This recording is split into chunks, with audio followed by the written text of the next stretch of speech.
morning. Welcome, everybody. We're so glad you guys are here. For those of you in person, and we've got a good number of people watching from home, so welcome and thank you so much for joining us today. This is New Capital's 10th annual conference, so we're excited about that, and in our 20th year of business, so those kind of went nicely together. So we're so happy that you guys are joining us today. Just to get started, I'll read the disclosures.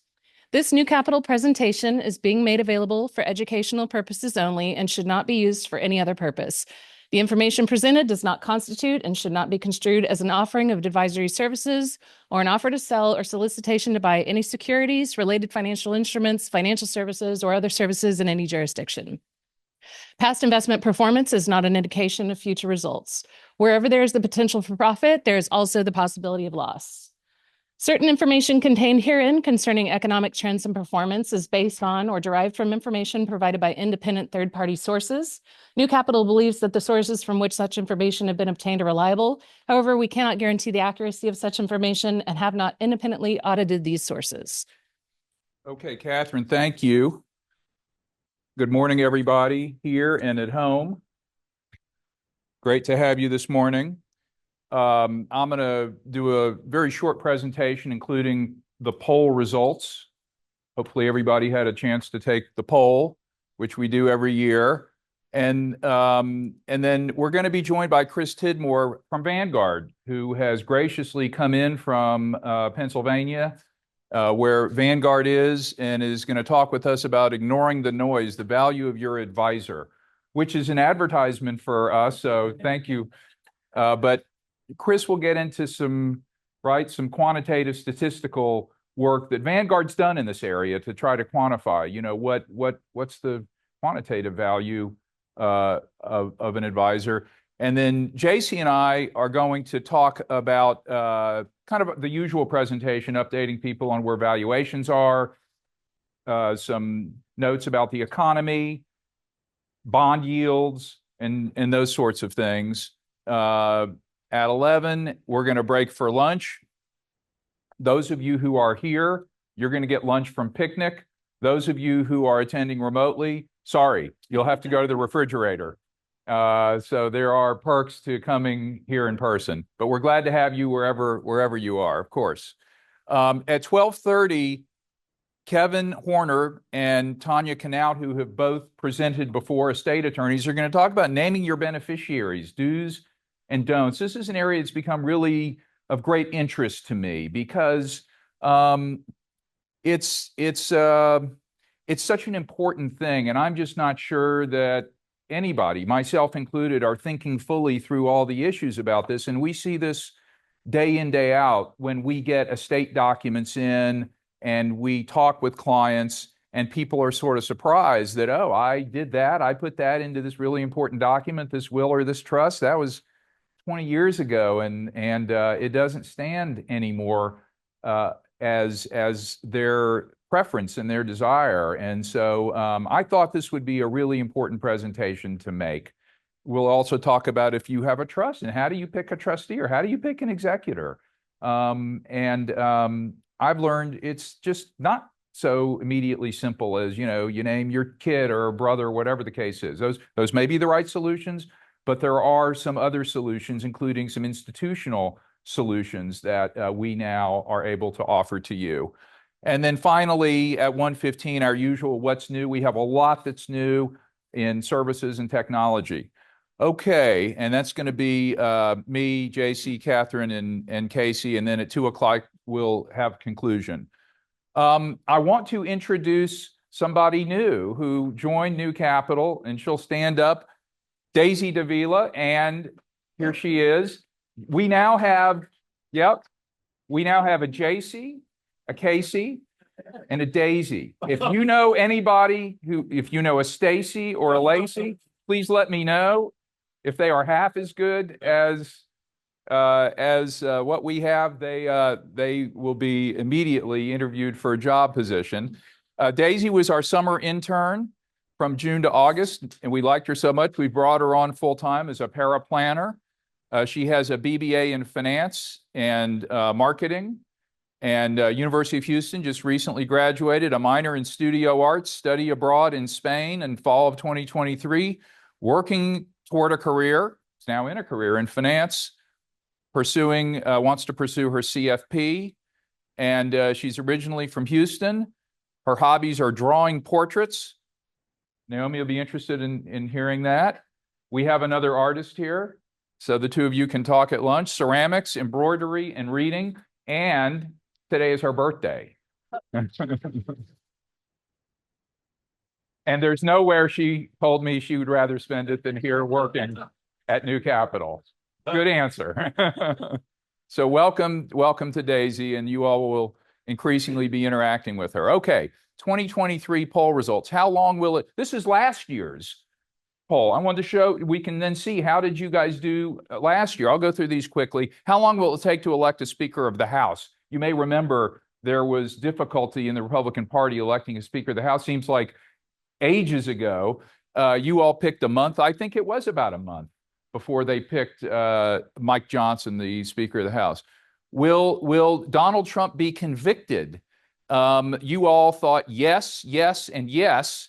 Two of you thought no. So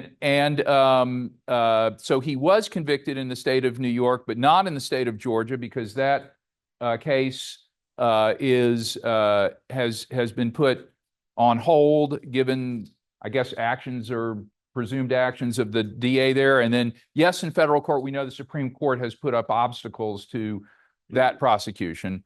Two of you said no, but he was eventually convicted. How will the war in Ukraine conclude? You all said victory for Ukraine, 6 of you, 1 victory for Russia, 22 of you in a stalemate is what you said last year. And of course, it's still going on and there is no resolution to it. So I'd say you guys were right there. Will Israel launch a ground attack into Gaza? This was several weeks after the October 7th. 27 of you said yes, and indeed they did. What will global stocks return over the next year? 16 of you said 5%. Nobody said 10% or more, and everybody was wrong on that one. Nobody got the right answer, which we'll talk details about that, was that. So there you go. But I'm glad we over-delivered and under-promised. What will bonds return over the next year? 14 of you said 3%, 5 of you said 5% or more. And again, the answer is more here. 5 of you got it right, and everybody else was underestimating what bonds were going to return a year ago. The 10-year Treasury bond will likely yield how much in a year? And 14 of you said 3%. Where right now the yield has actually moved up meaningfully, I would say, by about 0.5% over the last month or so. However, it had moved down to under 4% in a very strong move over the third quarter, but that's now reversed, and we're somewhere around 4% right now.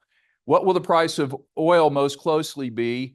25 of you said 100. Where are we now? About 80, maybe 75 or so?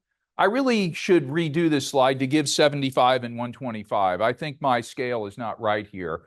And so, but 25 you thought 100. We're somewhere in the middle between 50 and 100, maybe a little bit closer to 100. I haven't checked oil lately. Inflation, very important question. Come on in, Sai, good to see you. Okay, inflation will run at what percent over the next year? 12 of you said 4%. And I think that's about right. We're now running at about under 4%. So I think I'll say that's about right. What do you expect official unemployment rate to be? And that's about right, 3 to 4%. Most of you got that. Will the U.S. enter a recession? No, overwhelmingly no, and we have not, at least as far as we know. My next vehicle will be a gasoline vehicle, a hybrid vehicle, or electric vehicle. And anyway, that was an interesting answer. Very, very few last year were considering a gasoline-powered vehicle. I'm actively considering installing or have installed solar panels. 17 said no, 12 said yes. And did anybody do solar panels over the last year on their homes? No. Okay, now for this year's poll results, the ones we just asked you over the last few days. Who will be elected president? 27 of you say Kamala Harris and 4% say Donald Trump. Now, I didn't ask who do you want. I asked who will be elected, but there may be a correlation. I don't know. These may not be who you think will be elected, who you hope will be elected. I don't know, but there shows you the results. I wanted to show everybody this because the polls are so close and everyone's trying to ferret out. This is the stock DJT, Trump Media and Technology. You may know that Trump's media, what's it called, the platform? Truth Social was sort of reverse merged into what's called a SPAC transaction, where there was a company that was already public and had cash, and Trump's Truth Social operation merged into that so that effectively it trades publicly. And this is the result since it went public. You see it went, oh, I can do the laser, right, Catherine? The red thing. Everybody see that? Okay. So look, I mean, it went public here and was trading in these very high levels here. And then look, it just went down and down and down. And all through 2023, it was here. And then in 2024, it leapt up. And then it's headed down here and reached as low as, I don't know, around 10 or so. And look at this jump up. And I've isolated this jump up since September. The stock has gone from just above 10 to above 30 now. And it's so you see there's been a strong rise, right? 3 times, 300% gain. And there are financial people and market people who are trying to understand, does this mean anything? Does this mean anything at all for the election? I have no idea, but I did want to show it to you that markets have a certain way of telling us something. I'm not telling you that this means anything, but I did want to show everybody that this is what's going on in a publicly traded stock that serves as kind of a proxy for Trump and his prospects. Just wanted to give that to you. Which party will control the U.S. Senate? 20 think the Democrats will control the Senate. 10 think the Republican Party will control the Senate. Very, very closely contested. And then the House, 19 think the Democrats will take control of the House, which they don't have right now in the Republican Party. So don't know if this is what will happen or this is what people hope will happen, but that's what we have. What will global stocks return? Again, 5%, 23 of you think that will be the return for global stocks. That's U.S. stocks and international stocks together. Bonds over the next year, you all expect to return 3%. Most of you. The 10-year Treasury bond, most of you expect it to be trading around 4%, which is about where it is now. Current yield is where it will be next year. And what will the price of oil be? Again, $100 a barrel. And again, for next year, I'm going to switch up and add a couple more data points there just to let you select in a more granular fashion. What do you expect the official unemployment rate to be in a year? Still very low. This is what we'd consider to be a low unemployment rate, 3 to 4%. So you expect to continue to see employment be strong. Will the U.S. enter a recession? Again, overwhelmingly, vast majority. I mean, it's just a landslide of people who say, no, we're not going to enter a recession over the next year. If who wins the election? Chris may talk about that, and I'm putting him on the spot. Don't know what causes recessions exactly. There's debate among economists about that, and the business cycle, and there's debate about what causes the cyclicality in business cycles. If Kamala Harris is elected president, I will seriously consider staying put, leaving my home state. One of you would leave, and nobody would leave their country. This next slide, I think, is really revealing.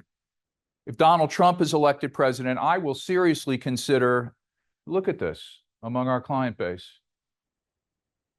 14 of you would stay put, but 6 of you would seriously consider leaving Texas. and 10 of you would consider leaving the United States if that happens. Tells you a lot about this tells you about our client base. And I'll talk a little bit today, probably this afternoon, about what we are prepared to help you do, whether you're considering that or not. We have some things. We have international custody available. We have a relationship with Henley and Associates, which is a company that's seeing very large inflows of Americans who are seeking international residency by investment or international citizenship by investment. And so we can work together with you in Henley if you're looking to do anything like that, seek alternative citizenship. As I said, we can help you get custody in Switzerland. We have a custodian in Bank Vontobel in Switzerland. And so we're able to help you do that. If you want to move your money, we can move your entire portfolio without any change to it whatsoever if you want to have it in custody outside of the United States. We are here to help regardless of what happens on Election Day.